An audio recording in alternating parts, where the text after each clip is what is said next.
Oi pessoal, tudo bem com vocês? Nós vamos falar hoje sobre a Revolução Francesa. O que foi esse momento aí, né, da Revolução Francesa? É o seguinte, como a gente sabe, dentro da história nada acontece de um dia para o outro, né? As coisas elas caminham até que culmine em uma situação X, como o caso de uma revolução, né? A Revolução Francesa ela aconteceu num período ali do século XVI ao século XVIII, uma série de fatores, de acontecimentos estavam se passando na França, né? E que culminou aí nessa revolução, né? Para a gente ter uma noção onde que fica a França, para a gente se situar no mapa, né? Que lugar que é esse? A gente consegue ver aqui o mapa mundi, as Américas, a África e aqui em roxinho a gente vê a França, ok? A França logo aqui um pouquinho acima aqui da África, Espanha e aqui a França. Vizinha ali da Espanha, vizinha do Reino Unido, né, da Inglaterra. Se a gente for olhar aqui no mapa um pouquinho maior, este aqui é o mapa da Europa, né? Vemos aqui novamente a França, aqui em verdinho, né? E depois aqui a gente tem Espanha, Portugal, Itália, né? Outros lugares.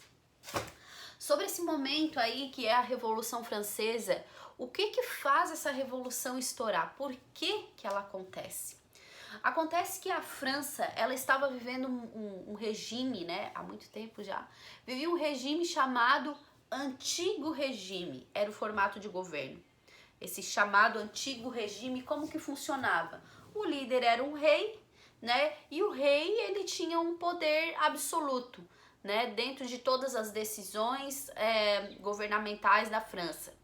E a Igreja Católica naquela época, como a gente já sabe, ela era bem ativa nas questões do Estado, né? Nas questões governamentais, administrativas, né?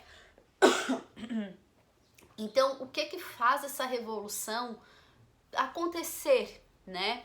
Acontece que a população ela vivia numa situação financeira e uma situação política bem complicada, né? Maior parte da população era de camponeses, pequenos comerciantes. Esse pessoal, ele tinha que pagar vários impostos, e impostos altíssimos, né? Para os nobres, para o rei, né? Para os donos de terras, né? Tinham que pagar pelo uso dessas terras. Então, quer dizer, a população... maior parte da população, né, os camponeses, pequenos comerciantes, eles viviam uma situação bem complicada na área financeira, no seu dia a dia, né? E para piorar, dentro da área política, eles não tinham, bem dizer, direito nenhum, né? Na Europa, tá circulando as ideias iluministas. E o iluminismo, ele vai defender o direito do indivíduo, ele vai defender que não é para a igreja ser tão participante assim nos assuntos governamentais, a igreja católica na época. O iluminismo, ele vai defender que o governo ele não pode ficar sobre a mão de uma pessoa só, no caso o rei, né? Mas que o governo tem que ter uma divisão de poderes entre executivo, legislativo, judiciário, como hoje é no Brasil e é em tantos outros lugares, né? Porque se uma pessoa ela tem todo o poder em suas mãos, se essa pessoa ela não é bem ajuizada, ela faz o que ela bem entende. E era o que acontecia na França, era o que o rei Luís XVI, malucão lá, ele fazia, né? A população vivia uma situação bem complicada nas mãos desse rei, né? A população lá chegando na desnutrição, pessoas com fome, morrendo de fome, vários problemas econômicos, né? Nesse momento também a Inglaterra, né? Ela tá passando pela Revolução Industrial e ela tá produzindo super bem. Aí acontece que o pessoal que na França ainda não tem, não trabalha com indústria e que produz as suas coisas manualmente através da manufatura, né? Os artesãos, eles vendem, claro, o seu preço mais caro, o seu produto mais caro do que a Inglaterra, por exemplo, que estava produzindo em larga escala através das máquinas. Então, quer dizer, o pessoal da França ele deixa de vender muito porque a Inglaterra está vendendo muito mais que eles com preço melhor por conta das máquinas, né? Então tem todo um problema social, financeiro acontecendo na França, né? E a população toda nessa situação complicadíssima e o rei lá, lindo, maravilhoso. Desculpa. E o rei lá, bem lindo, maravilhoso, gastando em banquetes, gastando em coisas fúteis e nem aí para toda a situação que a população estava vivendo, né? Acontece que o rei ele convoca uma assembleia, né, uma reunião entre os estados. Como que funcionava esse negócio de estado? Cada camada social simbolizava um estado. E cada estado tinha direito a um voto em uma votação, em uma reunião, né? Diferente de hoje, por exemplo. Quando nós vamos votar, cada pessoa vai lá, decide o seu candidato e dá o seu voto. O voto, né, nosso no Brasil, por exemplo, e em tantos outros lugares do mundo, ele é por pessoa. Cada pessoa deposita o seu voto. Na França, não. O voto era, vamos dizer assim, por classe.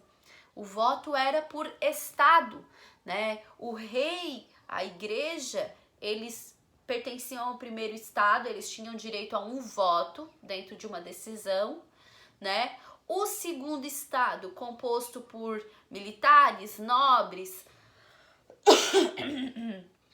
né? Eles tinham direito a um outro voto e a maior parte da população era composta, né? O terceiro estado, composto por pequenos comerciantes, composto por artesãos, por camponeses, né? Esse terceiro estado tinha o direito de voto. Só que quer dizer, os dois primeiros estados, que eram os mais influentes, os mais ricos, eles estavam sempre votando em coisas que beneficiassem entre eles. Então, quer dizer, toda a votação era 2 votos contra um do terceiro estado. O terceiro estado, né, sempre sai em situação complicada. O que acontece?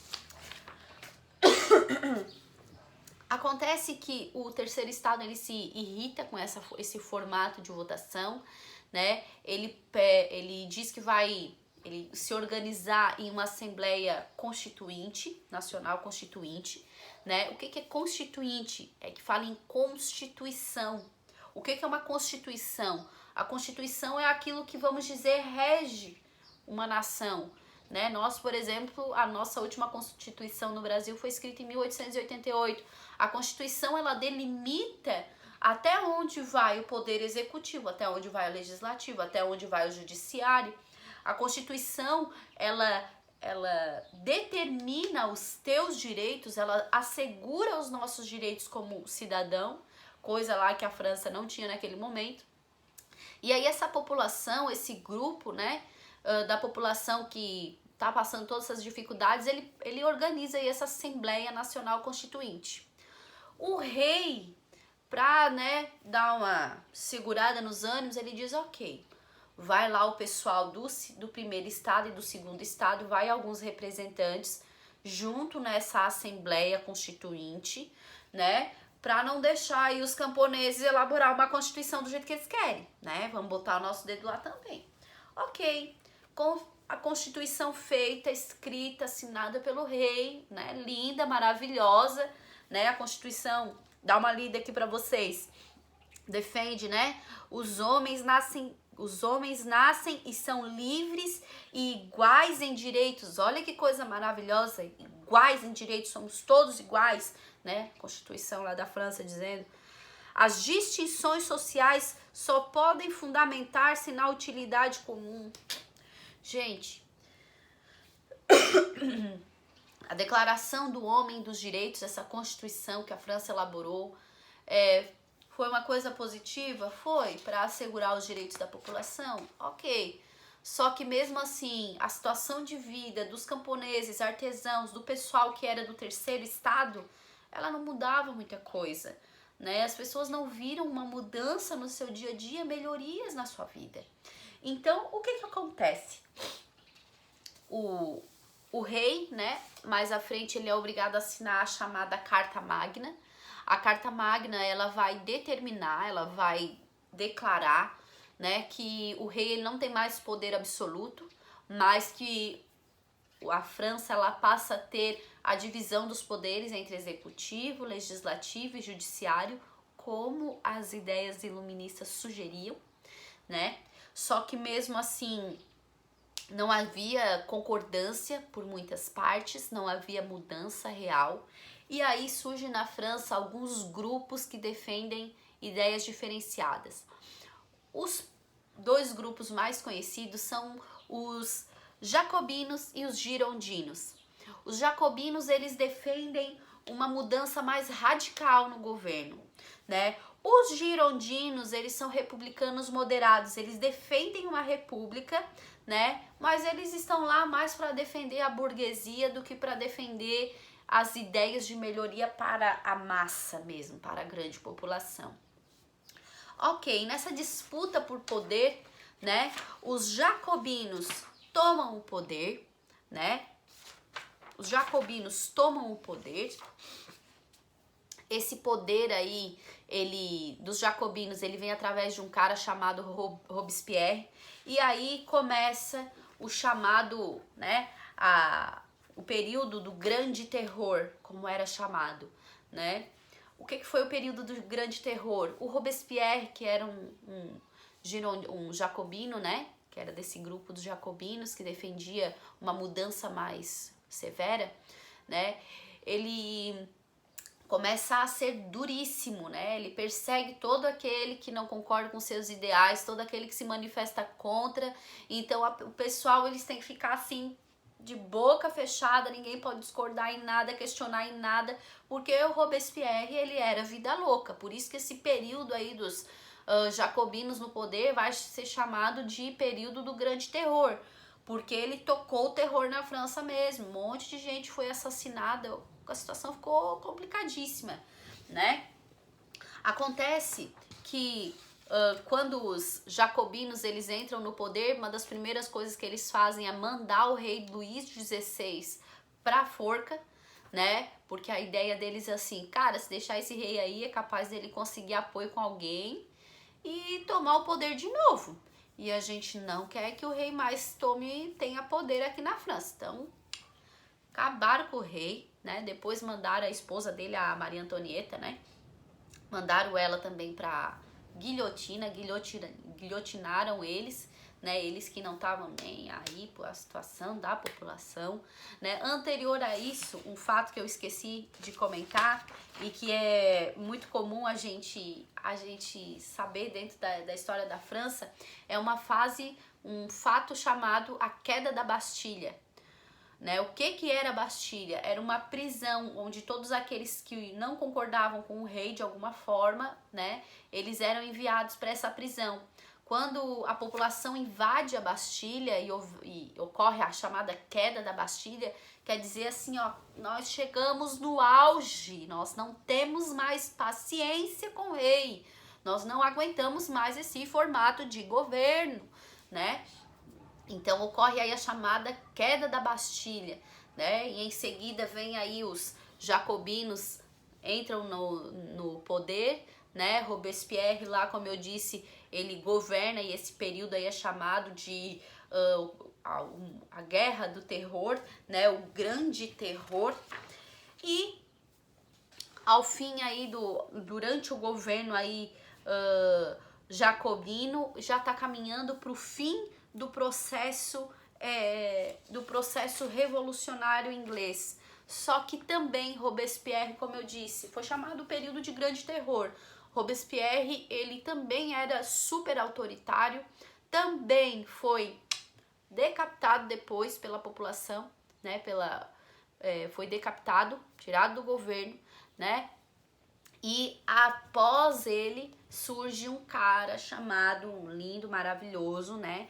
Que é o chamado Napoleão Bonaparte. E Napoleão Bonaparte entra no poder através de um golpe chamado Golpe de 18 Brumário, certo? No próximo videozinho eu vou explicar essa transição aí do governo jacobino para o governo de Napoleão Bonaparte. Esse cara aí que é bem conhecido na história, ok? Segue a parte 2 aí para vocês acompanharem sobre essa transição do governo jacobino para o governo de Napoleão Bonaparte, certo?